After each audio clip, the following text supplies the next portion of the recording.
All right, let us look at a loan agreement here. So right here, it says Goodleap will purchase and service your credit obligation. We will serve as a service provider for the processing of the credit portion of your project. So they are going to purchase, and that is a deceptive term, your credit obligation. What credit obligation? Well, it's right here. It says right here that they agree to sell.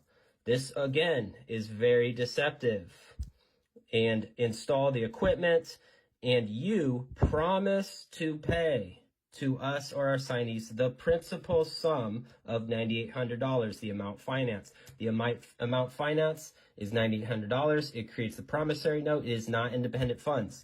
The promise to pay, the principal, the amount financed are all the same thing.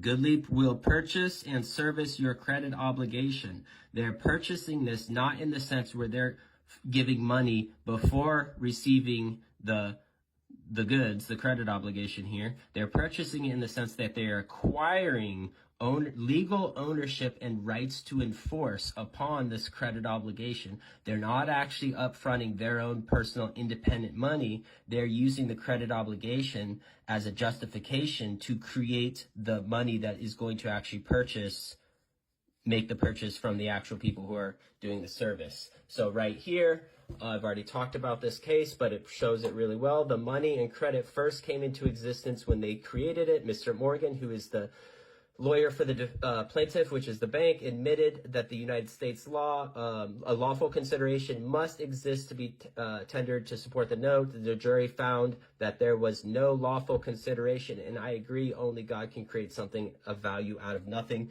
There's no lawful consideration here because what they're using to purchase the credit obligation is derived from the credit obligation itself, which is what I created. So let us look at the trust that is created. The grantor is you, because you create the promissory note. It says it right here. You promise to pay. That creates a promissory note. That is value. That value could be used to purchase and service the credit obligation, which they use to exchange for the Federal Reserve notes that is going to pay the actual person who did the services. The trustee is going to be the servicer, which is them. They are the trustee that is going to hold the the trust property that me, the grantor, puts into the trust for them to service. They said they are a service provider. Did they not just admit that in the contract? We will serve as a service provider.